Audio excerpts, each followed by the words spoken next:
Hello good people, this is Angie on Matters Treasury Bonds. Remember, if you haven't subscribed, please do so that you don't miss out on any information on bonds. So today we talk about the difference between treasury bills and treasury bonds. What's the difference? Basically, bills and bonds are the same thing. They're an instrument where the government borrows. It's still, in both of them, it's a loan to the government and the government pays you a return.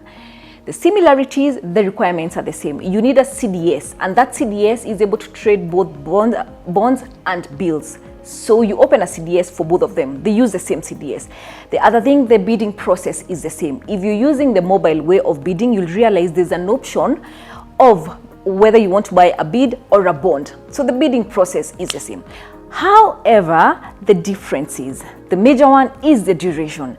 The treasury bills are short. We have three types. We have the 3-month treasury bill, we have the 6 months, we have a 1-year treasury bill. They are short. The bonds, the shortest you have is a 2-year bond, and the longest you have is 25 years. So the duration, bills are short, bonds are long. The other difference is the amount. The minimum you need in a treasury bill is 100,000. The minimum you need in a treasury bond for the FXC is 50,000. For IFBs, it's 100,000. So on the amounts, it's different. The other major difference is how they pay the return. In bonds, remember I had mentioned, you're paid a coupon per year that is calculated per year, and this coupon is split twice.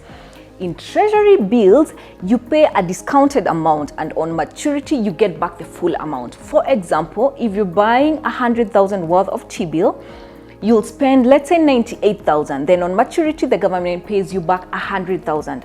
That 2,000 is the return you're making on that bill. So that's the other difference. Another thing, on taxation, bills being short-term instruments attract a higher percentage of tax. They're taxed at 15%. On bonds, IFB, remember IFBs are tax-free. Any bond shorter than 10 years will attract a 15% taxation. Any bond longer than 15 years attracts a taxation of 10%. But remember that IFBs are tax-free. The other difference, the issue date. Bills are issued every week. Bonds are issued every month.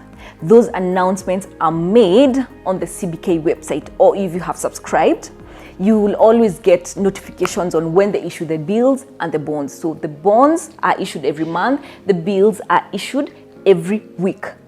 Also, T-bills being short-term instruments, you're given an option to roll them over. That is, on maturity, you're always given an option to either buy another T-bill or just get the money back. In most cases, after you've invested for 3 months, you probably want to roll it over to another T-bill. So let's say you had put in a T-bill for 3 months. Instead of getting back the money, you want to roll it over to another 3 months T-bill or another 6 months T-bill. So there's always that option of rollover in T-bills as opposed to T-bonds, which are much longer, and you have to wait maybe for another auction to get another bond. So those are the main differences between treasury bills and treasury bonds. But remember, they are both instruments whereby you're loaning your money to the government, and the government is giving you back a return at a stated time, at a stated interest. Hope we're together on that. Remember, if your money is not making you money, then your money is losing you money. So choose wisely on where you want to invest. Thank you.